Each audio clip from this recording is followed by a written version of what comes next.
And you're right.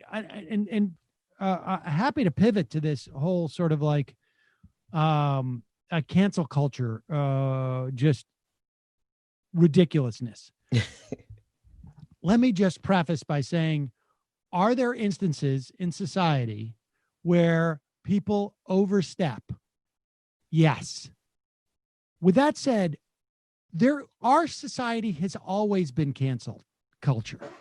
Our society, in fact, the people who are getting canceled now, whatever that means, it is because there has been a change over the past 8 years, let's say, 4 with Obama, 4 with Trump, maybe a little bit longer, whatever you want to say when the threshold was, where what we as a culture have deemed to be appropriate has changed. Right. That doesn't mean you get arrested. It just means that you are left out of the conversation in some ways because we just don't appreciate as a culture. These are people who they got canceled because they rose at a time where there was a different sort of set of standards and parameters for culture. But the fact is, there's a whole host of people who weren't in a position to get canceled because, to continue the TV parlance, their pilots never got picked up. Right. They were shut out from day one. Show me the leftist who has been on those pages of the New York Times, like a genuine left. Never. And so they're not even in a position to get canceled because they don't get picked up. We have had cancel culture or the prevention of people rising because of what they believe throughout our history. It's just that those people who got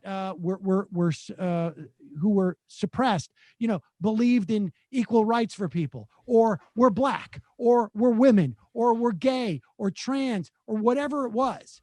And now that the people who were marginalized all those things and kept out of the conversation have moved in, people just don't like who's now who controls the culture. Yeah. I think you hit the nail on the head there, right? Because there have been generations of people who were never included in any of these conversations. It would be so much more difficult for me to ever get an opportunity to write for the New York Times because of my positions towards the entrenched power in this country, right? And it really is based on your position towards and your ideas and your opinions towards entrenched power, right? If you ever become a real threat or have opinions outside of the normal acceptable parameters of the New York Times, you'll never get published there. Tom Cotton can get published there, but someone who believes or who fights against American imperialism would probably never get published there. And actually, it's not even as serious as Tom Cotton in this case, right? We're talking about Barry Weiss. We're talking about a person whose big foray into the national conversation was promoting the quote unquote intellectual dark web as if that was something substantive and meritorious for us to even discuss, right? So she hasn't really presented anything meaningful into the national discourse in terms of intellectual rigor. All she has been is a she's just been aggrieved. Everything she ever writes about has been about her being some type of victim. Meanwhile, and there is the reason I tie these two together. Meanwhile, there are real victims out there. There are people who are really being canceled. People, those protesters, like graffiti, you're going to jail. We have the full force of the federal government coming down on people because of graffiti. And she wants us to focus, and the people who support her want us to focus on the fact that people on Twitter were mean to her. That's the shit. That's the stuff, sorry, that really drives me batty. It is,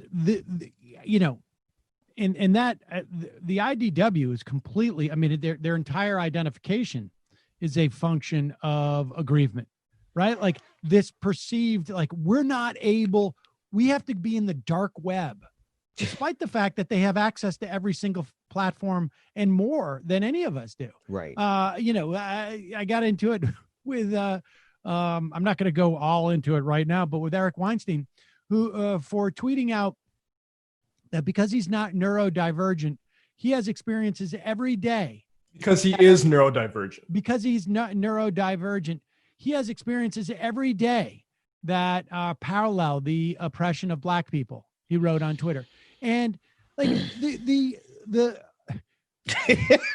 and it's because he's neurodivergent and he has ideas that cut across the mainstream. So he's harassed on Twitter. And it's like, hey, dude, you have a choice that you have decided. You have this compulsion to put yourself out there as some type of intellectual on Twitter, and you don't like the fact that people make fun of you. Right. Well, I'm sorry, but an 8-year-old black kid doesn't have the option of saying, I'm not going to engage in this arena that is going to be critical of me. Like, I mean, it's like just the mindset, the myopia, the arrogance that's associated with this it's stunning to me. Right. And you're dealing with a bunch of people who have not have had any confrontation or any pushback or any challenging of their ideas, any accountability in their entire lives. In their entire lives, they've been groomed to hold these positions that, like you said, over the last 8 years, I think that's the perfect timeline. The last 4 years of Obama's administration, people kind of got tired of this ivory tower sort of positioning that a lot of intellectuals and a lot of journalists tried to have on Twitter, on social media spaces. And social media in general provided us an opportunity to say, like, hey, your idea is stupid as F or whatever, right? We could tell them that your ideas are, but they have been so used and accustomed to being able to do nothing but transmit. And all we could do was read it in the paper. And if we didn't like it, maybe you write a letter. So now it's the democratization of dissent. Like, we're able to tell them to take their idea and shove it. And they're just not used to that. And to them, that is oppression equivalent to police brutality. Yeah, and I think that is also analogous to this concept of cancel culture. It's just like we're just living in a society where we hear the voices of a lot of people that have not had an opportunity to be heard in the past. Right. And their voices are now coming into the mix and helping the sort of filtering process that always happens in every culture as to who rises to the top and who doesn't. And there's some people who have risen to the top before that filter was essentially deployed or changed, and they're getting booted from their positions because they no longer comport with what culture rewards. And for the vast majority of our history, that culture has rewarded only those people who hold a very narrow set of ideas. Could you imagine like Bull Connor or someone from the 60s, being alive today and online Twitter and just they can't imagine why they can't say what they used to say. They can't imagine that they can't use the N-word the way they used to. They can't imagine that they can't say that America needs to be segregated. And that's the changing of the paradigm. But it happened so much more subtly over a longer period of time that people held and espoused ideas during a period. There was like that grace period where they could hold those ideas. And now they've missed the boat and they're being held accountable for what they used to say. So, you know what I mean? Everybody grows, everyone changes. I think the one part of cancel, if there is such a thing as cancel culture, is the unwillingness to even accept people who say that they have genuinely changed or genuinely apologized or whatever the case may be. But I think that there are just too few examples of people willing to change and apologize. And they're doubling down, tripling down, and pretending as if this is all wrong. Everybody being held accountable is a system that's untenable, when in fact, that's like human life. That's just growing up. Being held accountable for what you say and what you do is just part of natural development. What's also amazing to me is like, hear these stories of like, professors saying like, I've been contacted by 25 of my colleagues who say that they're afraid to raise this or that in our department meetings. And the fact of the matter is there has always been that dynamic. Right. It's just that the person who gets contacted by either A, the people who are afraid to say something were also afraid to contact anybody else because it was that oppressive of a situation. Right. Or B, that the person they contact still did not have enough authority to make everyone else aware that there were people contacting me secretly. I mean, that's the thing that really is amazing to me about this and so myopic, is that we are witnessing people. It is just one more sort of version of people with privilege being completely oblivious to the privilege that they have been living with over an extended period of time. Now, that doesn't mean that we should celebrate the idea that culture's not as open as we want it to be. But that's like what a culture is. Right. Culture defines what's acceptable, good and what's bad, and what's acceptable and what's not acceptable. I mean, That's what cultures do. And so many people who are ostensibly in the left or progressive or whatever, right? There's some key gatekeepers who don't want there to be any accountability in certain categories, right? They're going to stand up and fight against the idea of canceling someone for something egregious, right? But the fact of the matter is that this is a competition of ideas, right? The real marketplace of ideas is a pretty ugly, grim, brutal place where people are going to get torn down. And you can't just say that we're going to fight to protect one side of the spectrum. And that is the quintessential example of free speech. Like, very specifically, like how many people stand up and see it as a badge of nobility to fight on behalf of the beliefs of Nazis, right? We hear that all the time. I don't believe you, and I don't believe in what you believe in, and I disagree with you, but I'll fight to the death to defend your right to say it. But then they turn around and fight against our right to fight against what they believe, right? So Right. that's an imbalance. And I don't know if I have enough time to just say this one last thing. You got plenty of time. This is intentional. I want to say this feigning of outrage. It's not that they are unaware of what they're doing. I think some of them might be, but I think the majority of them realize that they are playing a game, and it is a game of who can be the most aggrieved, because they understand that there's power in being oppressed. The people who are in a position of oppression have righteous indignation on their side.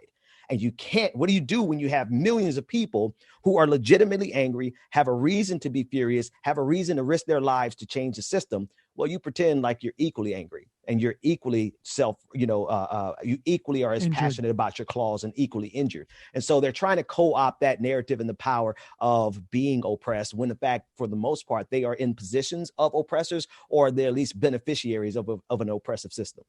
Yeah, I mean, I saw a clip today with Gorka taking a phone call and just be like, some guy calls in and is like, when did it become a crime to be white?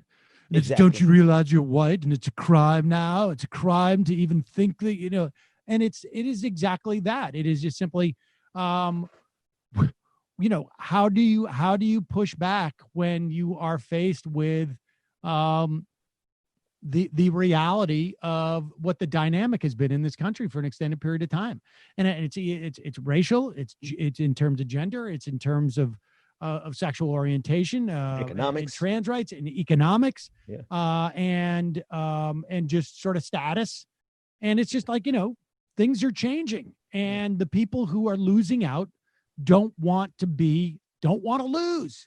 And Yeah. this is how they're fighting back. And, look, again, are there excesses? Of course, in every context, right? Like, I shouldn't eat sugar, but I mean, how far are you going to go until you do, to not eat sugar? Like, there's excesses in every dynamic and every change, of course. But the idea that that's the story, the focus is absurd. I mean, Right. It's just, it's and even then, Christmas stuff. And even then, Sam, it's like the people who deal in the excesses, right, in the extremes of cancel culture, like who want to cancel you over something minute, right, or something ridiculous.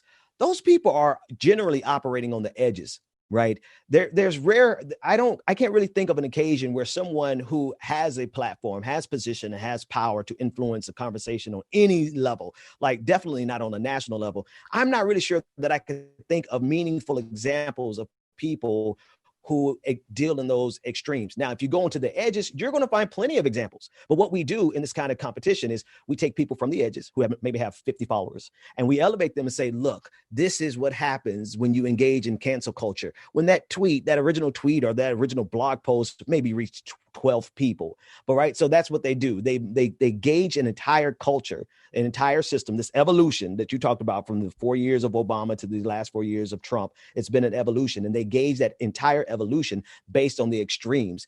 But if we did the same thing to them, then it's an entirely different conversation, because we're talking about some true extremism. So that's a game, that's a tactic, and it's intentional so that they can continuously co-opt the narrative of them being oppressed.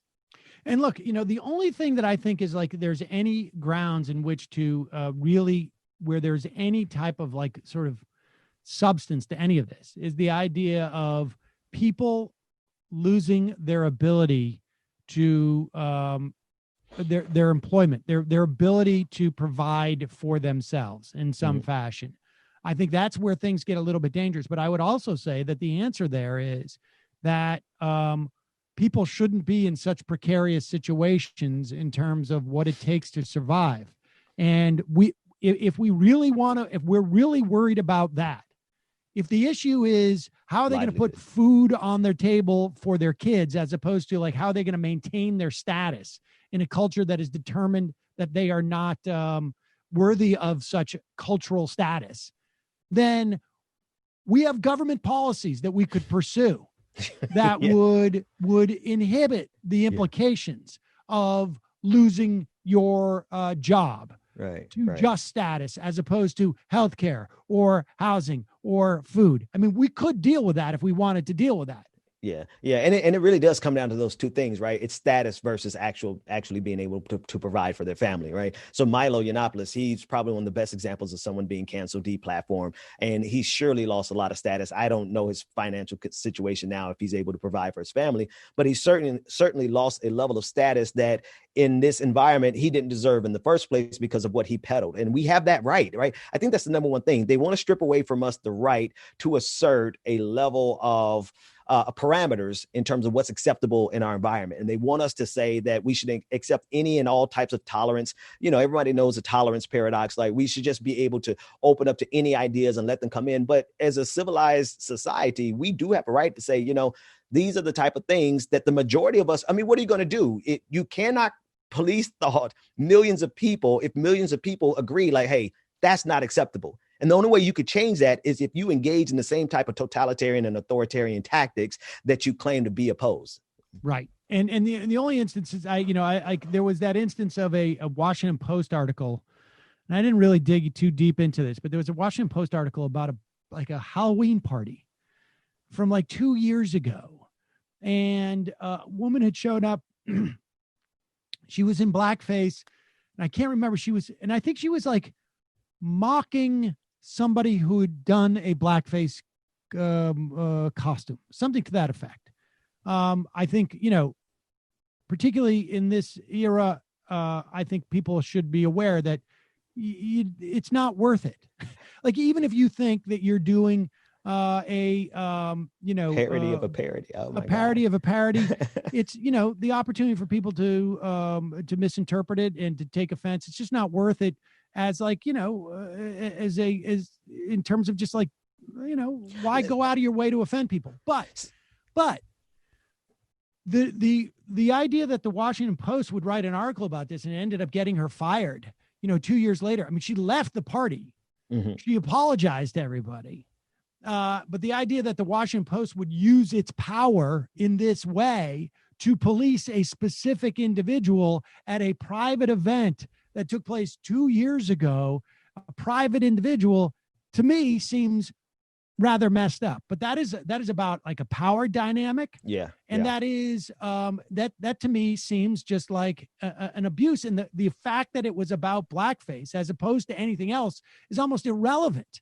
It is just like the Washington Post should not be singling out individuals for things that they did wrong, whether like, whatever it was that I don't know. I mean, as you give me that story, like everything that you're saying, it sounds absolutely reasonable. Like somebody with that much power, an institution with that much power coming after an individual. My only question is, did that individual herself, was she a significant person? Was she like a politician? Was she a billionaire? I mean, if she was just a regular citizen who did something wrong, or did something ignorant, not necessarily wrong, but definitely stupid, then what the hell is wrong with the Washington Post? Like, that's like, that literally is like somebody with 1 million followers coming after somebody with 2 followers. Like what's going on over there? But again, and that's an editor who just made a very, very poor choice, it seems to me. But it's a very different thing when there's like a culture of like, when the people reading your paper say, why is this even in here? This op-ed writer is a joke and we don't like them and criticize them. Well, I'm sorry. That's like, don't be an op-ed writer of a major newspaper. Yeah. I fully expect culture is going to change, Sam, and I fully expect that 50 years, if America's still here and climate change hasn't destroyed us, 100 years from now, the majority of us will be canceled for something that we don't even see coming, right? Look, for instance, I mean, honestly, I posted a picture of me grilling one day, some ribs, and I caught it from a couple of people. And then in full context, I didn't get mad about that. I'm not upset because a whole lot of people disagree with the way that I was displaying dead flesh, cooking and grilling. I took it to heart. And then I really took a step back and said, you know what? In about 100 years, we'll probably all be canceled for some of the things that we do right now that's not going to be acceptable then, but that's human progress. And if you hate that, then I don't know what to tell you. That's a good place to end it, Ben. Ben Dixon, the proprietor of the Benjamin Dixon Show. Always a pleasure, Ben. Hang in there. Yeah, sorry about your governor. Yeah. Well, I'm leaving the state, so I'm not worried about him too much. Oh, yeah? Where are you going? Back to Boston. Oh, yeah? Yeah, I'm going back to Boston. So I'll fill you in offline about that. Okay, good. I'm excited to hear about it. But it's all good stuff. It's all good stuff. So, should think about Worcester. They got the paw socks are moving there to the Woo socks. But we can talk about that later. It took me forever to learn how to pronounce that word when I was there the first time. So I understand. I understand. Believe me. Thanks for having me, Sam. It's always a pleasure. Ben Dixon, always a pleasure. Thanks, man. Right. Appreciate it. Take care. You too.